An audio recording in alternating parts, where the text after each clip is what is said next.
Halo,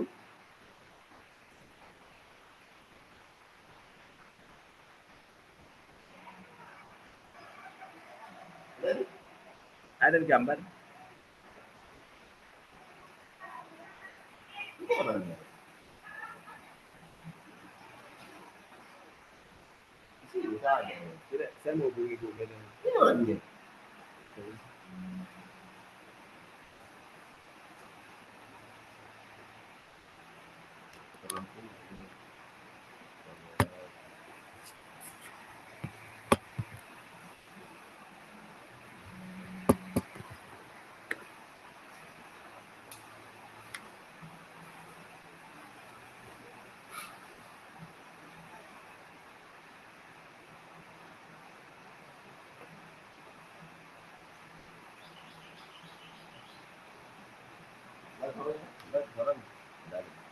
Halo, sambung di Bu Medan ini. Hah? Jangan.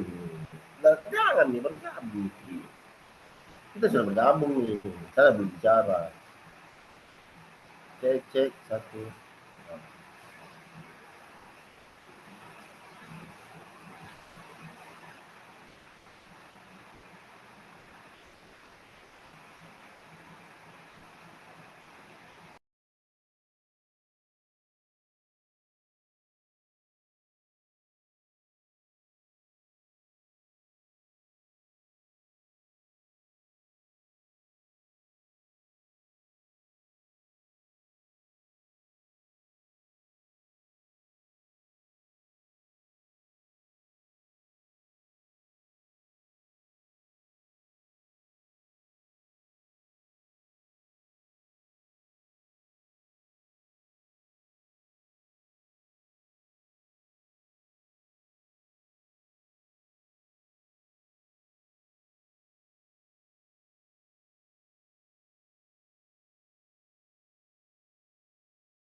Halo.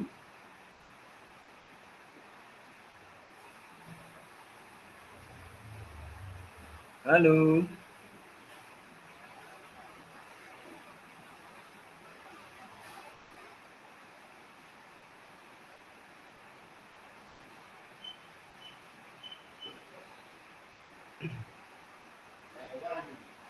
Oh,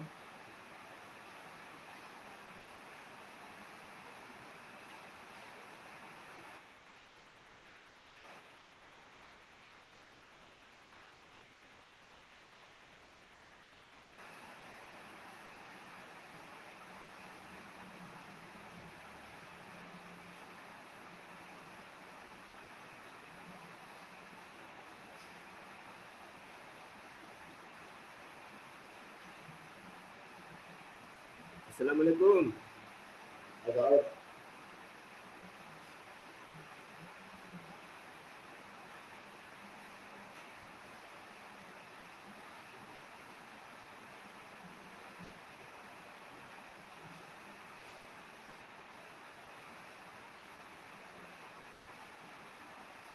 Halo.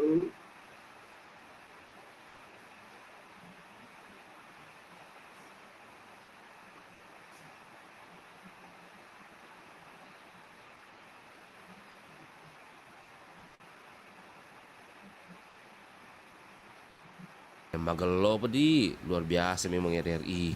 Mapamulai makokwe update informasi ta melalui portal rri.co.id. Oke. Nusantara Pagi, Pro 4 RRI Makassar. Assalamualaikum warahmatullahi wabarakatuh. Salam sejahtera bagi kita semua. Salam Om Swastiastu, Namo Buddhaya, salam kebajikan. Saya Bang Rian hadir lagi di ruang dengar Anda, tentunya di hari Sabtu tanggal 13 Desember 2025. Tentunya di pukul 11 ini hingga pukul 12 nanti kita berada di program acara Teras UMKM. Nah, kali ini tentu kita akan berdialog mengenai potensi kriya asli daerah untuk peningkatan ekonomi masyarakat. Tentunya kami hadirkan juga narasumber di siang hari ini bersama dengan Dr. Andes Muhammad Saleh Hussein, MSc. Beliau adalah staf pengajar Fakultas Seni dan Desain UNM. Dan sebelum itu, sahabat budaya, bagi yang ingin bertanya atau mengomentari terkait dengan topik kita nantinya bersama dengan narasumber kami akan membuka line telepon di 0811 400 9250. Nah, untuk tidak berlama-lama, langsunglah kita terhubung dengan narasumber kami di siang hari ini bersama dengan Dr. Andes Muhammad Saleh Hussein, MSc. Assalamualaikum warahmatullahi wabarakatuh. Selamat siang.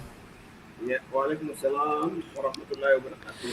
Selamat siang, salam sehat selalu. Salam sehat selalu. Bagaimana kabarnya di pagi menjelang siang ini? Walaupun diguyur hujan ya Pak ya. Ya, di Perantambung. Ya. Hujannya agak keras. Agak keras. Tapi aman Jin, dari genangan ya sampai masuk rumah ya. Ya, belum ada genangan. Jangan sampai ya. Iya, Pak Pilihan. Ya, tentunya Pak Saleh, kami mengucapkan terima kasih Pak Saleh sudah menyempatkan waktunya bersama dengan RRI. Apalagi kita akan berdialog sekitar 30 menit ke depan Pak Saleh. Ya. Tapi enaknya saya panggil Pak siapa ini? Mungkin ada nama panggilan sapaannya, Pak Saleh ya. Baik. Nah, Pak Saleh, kayaknya menarik pembahasan kita di pagi hari ini mengenai dengan potensi kriya asli daerah untuk peningkatan ekonomi masyarakat. Tapi memang kalau saya spill sedikit, memang masih aktif mengajar Pak Saleh di UNM sekarang. Iya, masih jadi insya Allah Januari saya sudah pensiun. Tapi biasanya itu Pak Saleh, kalau ada profnya itu ditambah ke 85 tahun ya. Iya. Insya Allah ya. Insya Allah profesornya. Ya, baik Pak Saleh, saya mau pertanyakan ini terkait dengan tema kita di pagi hari ini. Benarkah kerajinan tangan lokal kita yang ada di Sulsel ini harganya terlalu mahal dan bahkan mungkin ketinggalan zaman? Menurut Pak Saleh sendiri atau pengamatan Pak Saleh sendiri itu bagaimana seharusnya? Apakah memang begitukah atau bagaimana? Iya. Oke. Saya langsung jawab. Iya, silakan. Silakan. Iya, oke. Pak Febrian, ya. Ya, Jadi sebetulnya saya bahas dulu ya. Dan topik kita pagi hari ini. latar belakangnya ya. Iya, Latar belakang siap. tentang seni kriya. Hmm, hmm, hmm. Ya, jadi seni kriya itu atau biasa disebut dengan handicraft. Ya. Nah, ada dua, bisa juga sebagai seni kriya dan bisa juga menjadi kriya. Nah, yang Yeah. seni kriya itu yang mengandung seni dalam kerajinan itu yang mengandung nilai-nilai keindahan. Iya, Sedangkan krianya itu seni terapannya yang bisa dipakai untuk seperti tampan, bosra, iya. dan lain-lain. Ya. Hmm. Kemudian pertanyaannya tadi, Iya. saya perlu berikan itu relatif itu. Oh, relatif. Baik, Katanya baik. terlalu mahal. Ah, ah. Ya. Jadi contohnya saya ambil contoh di Toraja. Ya. Iya, iya, Toraja ini di antara sekian Hmm, kabupaten yang ada di Sulawesi Selatan, Toraja yang paling banyak cendematanya. Iya. Kebetulan saya meneliti di situ sejak 1999 Iya. sampai sekarang. Hmm. Iya. Nah, jadi cenderamata seni kriya orang suku Toraja itu relatif. Ya. Ada yang mahal Iya. Ha. dan ada yang di bawah harga. Karena apa? Yang pertama kita melihat dulu bahannya. Iya. Ya, bahannya jadi seni ukir. Saya ambil contoh seni ukir. Seni ukir Toraja atau Pasura itu memang pengerjaannya memerlukan keterlatenan. Ya, keterlatenan. Nah, yang kedua memerlukan pekerjaan yang harus finishing Iya. sehingga mudah dipasarkan dan tertarik bagi para pengunjung baik itu wisnun maupun wisatawan mancanegara. Ya. Iya. Nah, saya bisa berikan contoh di sini karya seni kriya Toraja. Hmm. Ini bosra ini. Iya. Ya. Ini bosra ya. Yang dianggap sebagai karya yang mahal. Tapi memang cara kerjanya ya profesional, Profesional. tidak mengecewakan, coba lihat. Rapi. Rapi. Yang kedua ini juga ada tampannya, Iya. ya. Ada tampan saya perlihatkan di sini. Hmm. Ini, ya. Ini beda dengan yang lain. Iya. Beda dengan yang lain. Ini memang bila ada pesanan baru dibuatkan. Nah, ini yang paling termasuk mahal dan yang paling murah. Nah, seperti ini yang segi 4 dan Yeah. lain. Ya, Hmm. itu yang bikin. Nah, ini seni kriya ini. Oh, iya, iya, Ya, seni iya. kriya yang saya perlihatkan tadi. Seni kriya ini. Iya, kriya. Ah, baik. Kriya yang saya perlihatkan tadi seni kriyanya karena membutuhkan kerajinan Kemampuan. kemampuan berkarya kerajinan yang cukup cukup terlatih ya gitu. Seperti yang di belakang ini dekat saya. Iya. Berarti ini mungkin yang mahalnya itu nilai karya seninya gitu ya, Pak? Ya, karya seni ukirnya yang mahal. Yang mahal. Ya, seni ukirnya yang mahal. Itu. Iya. Kalau yang ukir-ukiran biasa banyak yang murah di Toraja. Iya. Ya, itu. Ya. Ya, oke, Pak. Berarti memang benar dikatakan Pak Sarwa ini sebenarnya relatif gitu ya harganya. Tergantung dari betul. sisi kualitas dan yang utama itu nilai-nilai harga dari keterampilan orang itu sendiri, seninya gitu ya. Iya, betul. Ya. Nah, untuk pertanyaan berikutnya Pak Saleh sendiri, sebagai pemerhati budaya Toraja sendiri, bagaimana kita bisa mempertahankan nilai otentik dan filosofi dari sebuah kriya asli daerah, atau mungkin sambil melakukan sentuhan modernisasi desain agar produk tersebut layak dijual dan menarik bagi pasar di digital atau e-commerce? Iya, oke. Terima kasih, Ferdian. Ya. Ya. Jadi saya kira kalau kita berbicara tentang otentiknya Ya. dengan filosofinya Kriya Toraja itu cukup memang dari dulunya filosofi ukiran Toraja ada.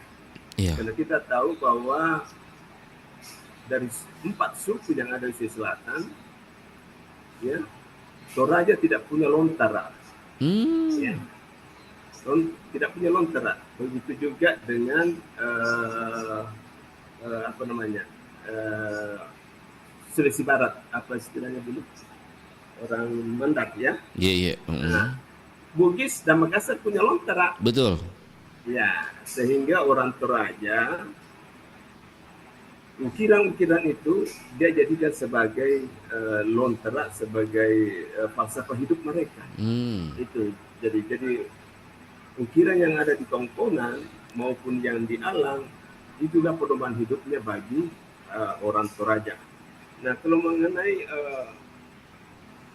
otentiknya yang paling perlu kita bahas di sini, seharusnya Dekranasda, ya, Dewan Kerajinan Daerah Nasional Daerah. Yeah. Ini yang perlu berperan, turun tangan, memberikan pembinaan, pelatihan, ya, promosi, kalau perlu pemasaran, ya. Nah itu, dan adakan kemitraan. Nah, saya melihat di Ketekesu, yeah. Di Ketekesu itu ada dusun namanya Bonorang, Pak Febrian. Yeah. Kalau saya masuk di situ, disitulah pusat pengukir yang betul-betul terlaten. Yeah. Ya. Febrian pernah ke sana? Pernah. Saya pernah lihat, memang ada sebuah rumah, mungkin bisa dikatakan seniman itu ya. Dia pengukir dari lukisan, bahkan di kayu. Ya, ya di situ. Jadi ada dusun di dalam, tapi bukan di kompleks Ketekesunya. Oh, iya. Bukan, ada sebelum Ketekesu ada lorong masuk ke kanan. Oh, disitulah tempatnya pengukir Toraja yang paling rapi. Di atas sekian pengukir yang ada di Toraja. Nah, di situ perlu Dekranasda, ya, khususnya Dewan Kerajinan Toraja memberikan bantuan, ya, supaya UKM ini pengrajin, UMKM ini, pengukir, ya, bisa bisa dibantu. Ya, itu. Nah, di sini saya melihat UMKM-nya di daerah Toraja khususnya banyak, Pak. Kalau masalah usaha kecilnya itu, setiap rumah ada. Ya, setiap rumah. Dan mereka membuat kriya yang asli, setiap rumah itu, dan anaknya, bapaknya, turun-temurun, ibunya, turun-temurun. Itu cuma perlu diberikan pembinaan supaya karyanya itu rapi, finishing rapi, finishingnya bagus, kemudian kemasannya juga harus bagus, dan lain-lain. Ya. Tapi sejauh ini Pak Saleh saat melakukan peninjauan di lokasi tersebut, apakah memang sudah ada keterlibatan pemerintah di para pengrajin tersebut? Pengrajin, ya. Ya. Jadi kalau saya wawancarai dari beberapa pengrajin ada. Ada beberapa yang pernah mendapat bantuan dari kantor perindustrian. Ya. Ya. Saya tanyakan berapa banyak. Dia tidak sebutkan, tapi pernah ada. Cuma karena pemasarannya ini kriya yang dibuat, sulit dipasarkan. Oh, apa kendalanya? Kendalanya itu, jadi mereka seharusnya ada istilahnya pengumpul. Ya, seharusnya ada pengumpul seperti di Kabupaten Sidrap, di Masepe. Ya, saya bandingkan di Masepe. Di Masepe pembuatan parang dengan alat-alat itu mereka ada pengumpulnya pada saat menjelang pasar. Nah, itu dia yang bawa ke pasar. Kalau di Toraja masing-masing bawa ke pasar, ya. Nah, sehingga kadang ada yang laku, Ya. kadang ada yang tidak laku. Nah, itu di situ Pak Fitrian. Berarti memang perlu ada pihak ketiga yang bisa Harus ada membantu pihak ketiga. para. Iya, itu. Tapi kalau dilihat dari dunia di pasaran sendiri, dari hasil-hasil karya dari teman-teman pengrajin kita itu bagaimana tingkat peminatnya Pak Saleh? Ya, nah ini jadi tingkat peminatnya bagi pengrajin, Iya. khususnya yang ada di kios ketek kesu itu, ya, tempat destinasi wisata, Iya. itu cukup laku di situ. Cukup laku karena mereka yang punya kios, mereka juga ahli mengukir. Ya, itu tidak sama yang ada di luar kompleks ketek kesu ini. Iya. Ya itu. Jadi yang mereka yang di luar ketek kesu itu kadang menitip barangnya ke dalam. Ya. Nah, disitulah bisa laku beberapa. Tapi pengukir yang ada di dalam kios hebat juga, jadi sulit juga memang bersaing untuk mendapatkan rezeki yang dari luar. Ya. Berarti memang ini dari hasil-hasil produksi atau teman-teman dari pengrajin atau karya itu sendiri, hasil karya ini perlu ada kolaborasi dengan pihak-pihak instansi terkait seperti dinas pariwisata. Ini kan tanpa ada wisatawan kan penjualan hasil karya ini agak kurang maksimal gitu ya Pak Saleh ya. Betul. Tapi kalau melihat ya dari kacamata saya sendiri Pak Saleh, sejauh ini kayaknya tingkat wisatawan yang ada di Sulsel bahkan di Toraja itu kayak mulai menurun atau bagaimana, atau sebaliknya Pak Saleh kalau kita secara peninjauannya Pak Saleh sendiri sejauh ini? Oke. Jadi setelah saya di ketek kesu itu ya melihat buku tamunya setiap tahun meningkat. Oh, alhamdulillah ya. Nanti menurun itu pada saat pandemi. Ya, tahun 2000 menjelang 2018 sampai tahun 2021 itu agak turun. Tapi setelah 22, 23, 24, 25 sampai sekarang alhamdulillah cukup meningkat. Ya. Begitu juga dengan cenderamata yang dijadikan cenderamata Selekria ini, para wisatawan itu cukup menarik. Cuma dia tidak memilih yang besar. Karena bawanya, iya. Jadi kecuali diekspedisikan. Ya betul. Jadi saya harapkan supaya buatlah yang kecil-kecil supaya mereka mudah membawanya. Ya, seperti kain tenun, ya, yang ada di Sadan itu agak mudah dibawa. Begitu juga dengan batiknya. Ya, Toraja punya batik tersendiri Pak. Iya, sarung Toraja. Iya, batik Toraja ada semua lengkap. Ya, oke lah Pak Saleh, kalau kita posisikan kita sebagai wisatawan, terkadang kita sebagai wisatawan lokal itu terkadang kita ingin membeli cenderamata kan pasti kita cari yang murah-murah gitu Pak Saleh toh.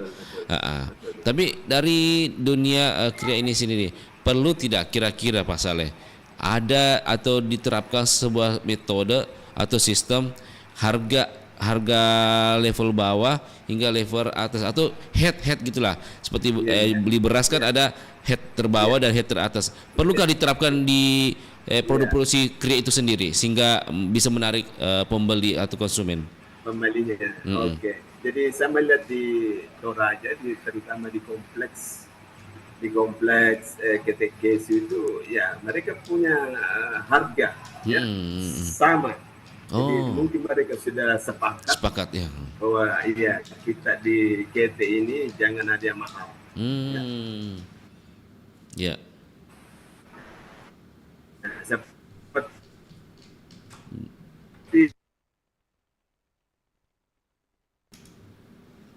ya.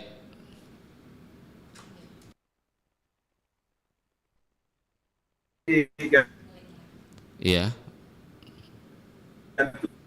Ya. kunci itu rata.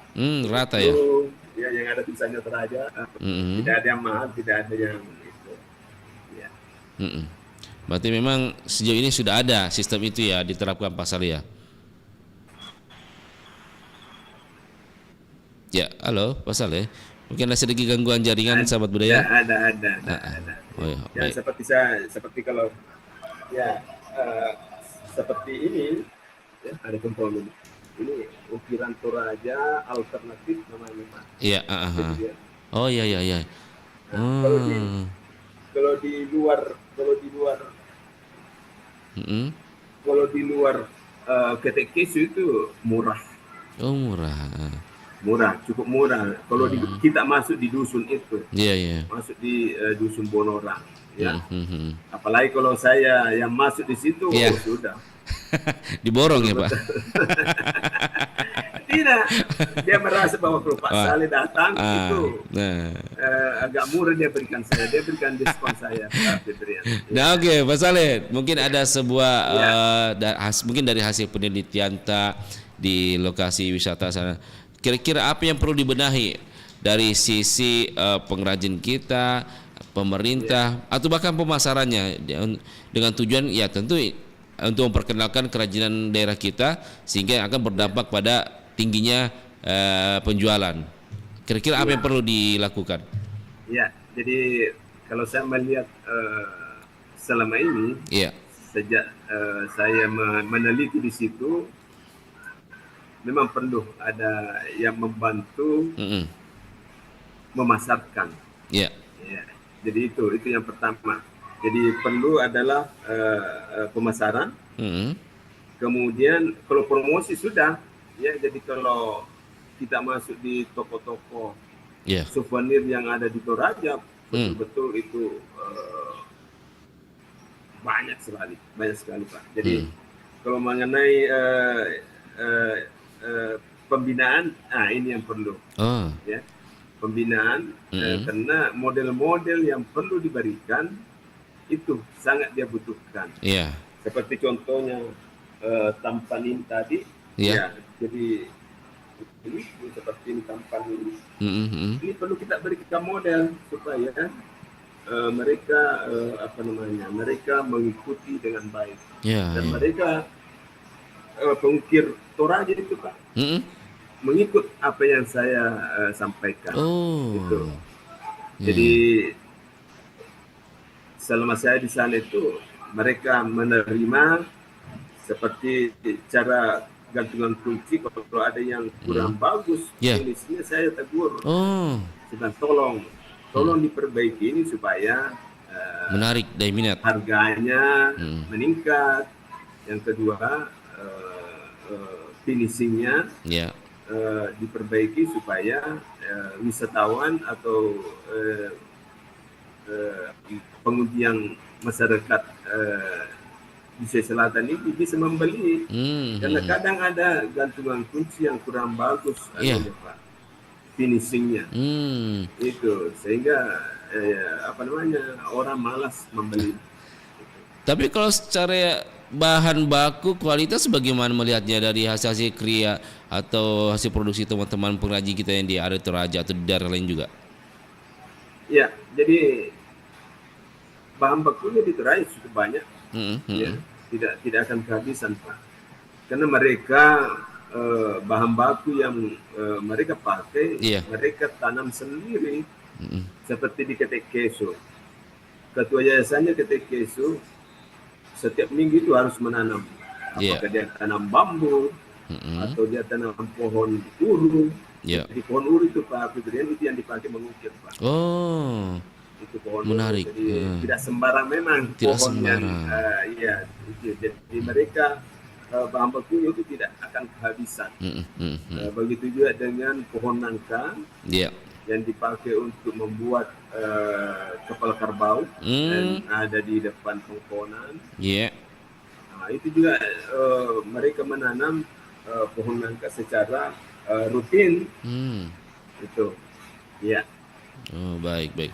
Nah, kan sekarang kita berada di era modernisasi bahkan digital Pak Saleh. Apakah teman-teman pengrajin kita yang ada di daerah termasuk di Toraja itu tetap harus mempertahankan penjualan langsung kepada orang atau mungkin lebih dimaksimalkan sekarang penjualannya melalui online gitu Pak Saleh? Ya, Supaya oke. Jadi selain untuk meningkatkan penjualan tentunya memperkenalkan warisan-warisan ukiran kita di luar negeri. iya, oke Pak Febrian. Jadi mengenai hasil karya dari pengukir Toraja maupun dari bidang batik, sarung itu sudah ada yang melalui media, ya, medsos, secara online, sudah ada Pak. Namun yang berekonomi lemah, nah itu belum mampu mengikuti pemasarannya, memperkenalkan lewat media sosial. Kecuali HP yang kalau ada anaknya yang bisa foto-foto karya dari hasil ya orang tuanya, mamanya, atau dia sendiri, baru dia dia sebar ke media sosial. Sudah ada, tapi sebagian juga ada yang belum mampu untuk melakukan seperti itu. Baik. Artinya sejauh ini Pak Saleh melihat masih belum maksimal ya? Atau mungkin sudah maksimal? Sudah maksimal, promosinya ya. Ya, sampai di mancanegara Pak, promosinya. Ya. Oke, Pak Saleh, ini kan terkadang ada memang produk-produk murah dari hasil kerajinan tangan teman-teman. Bahkan ini jauh. Ternyata kalau kita telaah itu dari corak-corak ukirannya itu ternyata digunakan dari sablon, bukan dari ukiran tangan sendiri. Itu bagaimana menurut Pak Saleh? Ini kan tentu dapat merusak harga pasar, yang mana kerajinan tangan langsung dari tangan, ada juga yang langsung disablon. Itu menurut pandangan Pak Saleh sendiri bagaimana itu? Ya, jadi relatif Pak Febrian. Ya. Jadi yang disablon itu Pak khusus untuk kain. Ya. Kain sarung, baju, taplak meja, dan lain-lain. Kalau untuk kayu, untuk selama ini saya belum pernah melihat ukiran kayu yang disablon. Ya, di atas papan yang disablon. Iya. Ya, itu jadi untuk sablonnya itu mereka hanya dia terapkan motif Toraja, dia terapkan di kain, kain sarung, bisa juga di baju untuk dipakai yang keseharian dan lain-lain. Baik. Nah Pak Saleh, mungkin agak flashback kemarin tadi terkait dengan mungkin kesulitan. Nah mungkin banyak mungkin kriya lokal kita ini sulit bersaing karena mungkin kualitas finishing dan packagingnya yang kurang menarik untuk diperjualbelikan di digital. Nah dalam sudut pandang seni dan desain, adakah tips praktis agar UMKM kita ini atau UMKM kriya dapat meningkatkan kualitas visualnya dan kemasannya produk agar terlihat menarik dan mahal di etalase online itu sendiri? Iya. Betul. Ya, jadi mengenai terutama ukir Toraja, seni kriya Toraja memang Pak di situ kelemahannya. Ya, tapi kalau di sudut karya lain sudah bagus kemasannya. Seperti kain batiknya, kain tenunnya, cukup bagus kemasannya.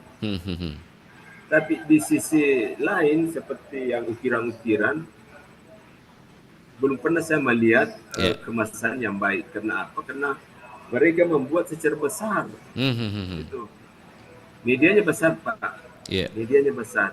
Tidak sama dengan kalau sarung, kain batiknya, dan lain-lain.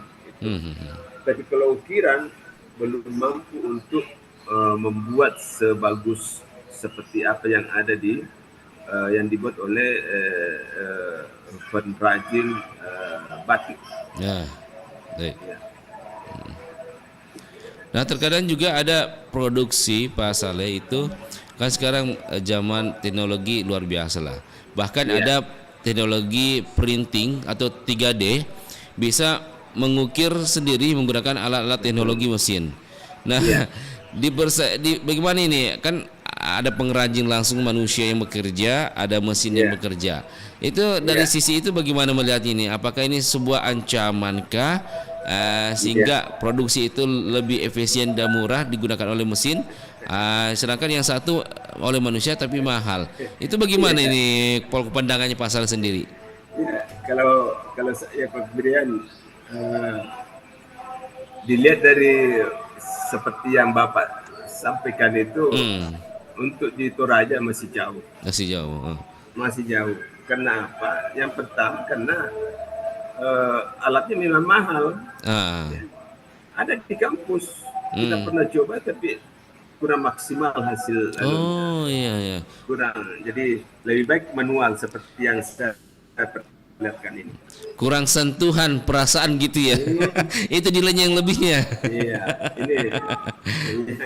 ini Pak Febrian ini. Ini modeling 3 dimensi ini. Iya. Ini kan bisa di copy. Iya. Tapi kalau di copy lebih mahal lagi anunya. Lebih mahal lagi biayanya. Baik. Jadi lebih baik manual. Manual. Ya, lebih baik manual. Ya. Nah, kecuali dalam bentuk yang kecil-kecil. Nah, yang begini yang mampu dia buat. Iya, betul ya. Yang itu bisa dibuat dalam bentuk seperti ini. Iya. Buat kecil, besar nggak mampu lagi. Iya. Ini tahu-tahu Toraja, Pak. Tahu Toraja, betul. Iya.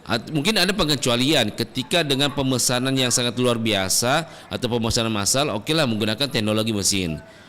Mungkin untuk kebutuhan terbatas, mungkin baiknya itu menggunakan kemampuan manusia gitu ya Pak Saleh, atau betul. Atau sebaliknya, apakah manusia mampu membuat seni tapi dengan jumlah yang banyak? Iya, betul.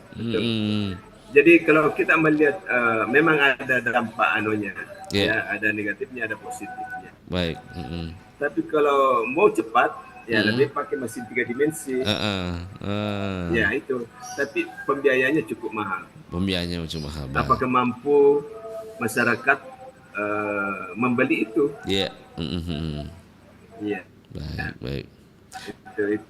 Mungkin juga menjadi salah satu contoh juga Pak. Masing punya kelebihan dan kekurangan ya. Iya. Ya, baik. Jadi ya kalau kita baru membahas ya, kalau kelebihannya produksinya cepat. Iya. Produksinya cepat. Yang kedua siapkan bahan. Ya. Siapkan bahannya kalau ada. Iya. Itu yang menjadi masalah. Sedangkan yang manual agak lambat sedikit, tapi hasilnya memadai. Ya. Kira-kira kalau dari pandangan Pak Saleh, ketika teknologi mengambil alih semua dari karya-karya seni yang ada saat ini, itu kira-kira ketakutan apa yang akan muncul ketika mesinnya mengambil alih semua bentuk-bentukan karya seni yang ada di daerah kita? Iya. Jadi kalau saya melihat seperti yang ada di Cina, ya, boleh dikata mesin-mesin yang sudah kria-kria, ya, semuanya, kerajinan dan apa saja mampu dia kerjakan. Ya. Tapi itu ya teknologinya cukup mahal. Ada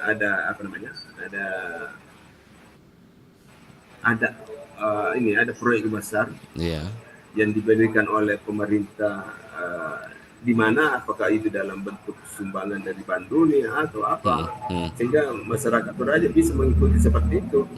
Jadi sisa membuatkan desain, kita buatkan desain, nanti mesin yang mengukir sendiri, seperti itu. Atau apa boleh dikatakan tidak Pak Saleh, ketika seni ukir manual oleh manusia itu tetap dipertahankan dengan tujuan untuk menjaga nilai-nilai warisan budaya kita, itu bisa masuk tidak? Kelestarian budaya kita itu masuk tidak? Sebetulnya ya relatif negatif kalau saya. Yang pertama, karena kalau mesinnya lakukan, maka pengrajin itu boleh dikata malas, Ya. malah menjauhi kita punya ini, Warisan. menjauhi dari budaya sendiri. Iya, betul. Karena dia berpendapat bahwa untuk apa lagi kita mengukir, sudah ada mesin yang gantikan. Ini negatifnya. Iya. Sehingga kelanjutan dari tradisi mengukir ini bisa punah, Pak. Iya. Ya, bisa punah. Itu anunya. Memang kalau kita melihat sekarang, Iya.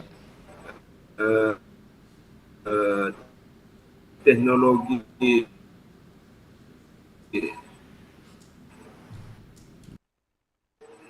yang seperti yang ada di China itu betul-betul lapangan kerja. Iya. Baik. Nah, oke, kita beralih ke pertanyaan berikutnya Pak Saleh. Jadi kalau saya Iya, sebagai dosen yang dekat dengan dunia pendidikan, bahkan inovasi-inovasi. Nah, kira-kira inovasi apa yang perlu disiapkan oleh sebuah lembaga pendidikan yang mungkin di perguruan Pak Saleh yang mengajar saat ini di UNEM, agar lulusan siap menjadi seniman atau wirausahawan yang mahir memadukan keterampilan kriya tradisional dengan kemampuan pemasaran serta desain di platform ekonomi digital, Pak Saleh. Ya, oke Pak. Jadi untuk UNM sementara ini pembenahan, Pak. Ya. Sejak Pak Rektor Pak Hussein Sam itu selalu mendengung-dengungkan tentang kewirausahaan. Jadi UNM itu boleh dikata kampus kewirausahaan. Sehingga semua lulusan, semua mahasiswa yang belajar baik di Fakultas Seni maupun di Fakultas Ekonomi, Teknik, semuanya diberikan bekal untuk berwirausaha, Pak. Ya. Jadi seperti di kampus seni ini, ya tiap semester anak-anak karya-karya mereka setiap akhir semester dipamerkan. Kemudian diberikan juga kesempatan untuk kewirausahaan apa yang dia sukai, dia hobinya apa, umpamanya membuat kue. Silakan membuat kue, kemudian bawa ke kampus. Silakan pasang meja di situ, tempat, silakan Anda menjual. Ini yang selalu kita lakukan setiap semester, Pak. Jadi memang di mahasiswa di UNM ini ya kita bekali ilmu kewirausahaan supaya pada saat nanti menjadi alumni ada dua kemungkinan, apakah dia mau berwirausaha atau menjadi guru atau dosen. Iya, itu Pak. Baik, luar biasa ternyata. Nah, di penghujung acara kita ini Pak Saleh, tidak kalau kita melihat ini waktu tidak cukup Pak Saleh, dan kita tidak sadar juga ternyata sudah ada di penghujung acara ini Pak Saleh. Mungkin ada sedikit pesan atau closing statement dari Pak Saleh terkait dengan topik kita di pagi hari ini, terkait dengan potensi kriya asli daerah untuk peningkatan ekonomi masyarakat, atau mungkin dari pembahasan kita tadi yang kita bahas bersama, mungkin ada yang ingin disampaikan kepada pendengar kita. Silakan closing statementnya Pak Saleh. Iya. Jadi sebagai yang terakhir, perlu barangkali pembinaan dan pelatihan. Ya. Kemudian perlu promosi dan pemasaran. Yang ketiga adalah pendataan dan pemetaan. Jadi kalau Pak Wali Kota dulu Pak Malik itu pengwilayahan. Jadi perlu barangkali ada pengwilayahan di Sulawesi Selatan ini supaya wisatawan atau Nusantara mancanegara tahu bahwa di Toraja khusus untuk ukiran dengan tenun.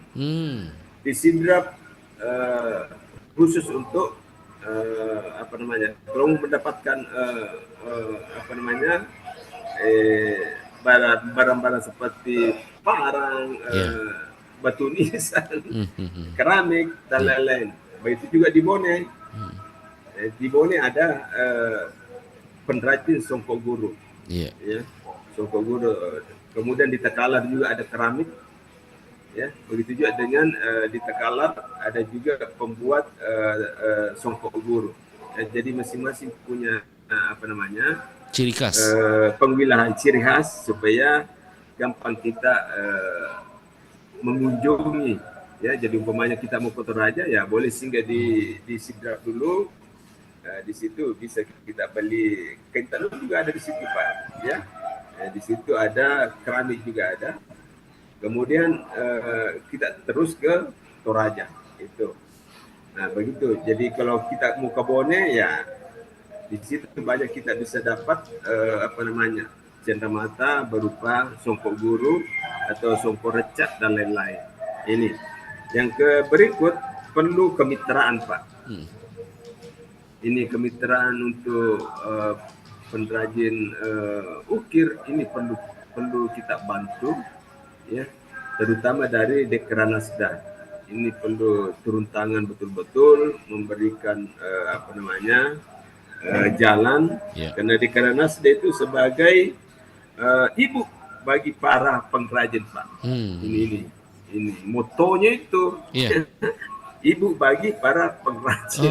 Jadi kalau Dekranasda mandek, jangan harap, Pak, UMKM ini tidak bisa berjalan dengan baik. Begitu juga dengan koperasi. Koperasi dia perlu turun tangan. Nah, seperti koperasi mahasiswa di kampus, ya lumayan, Pak.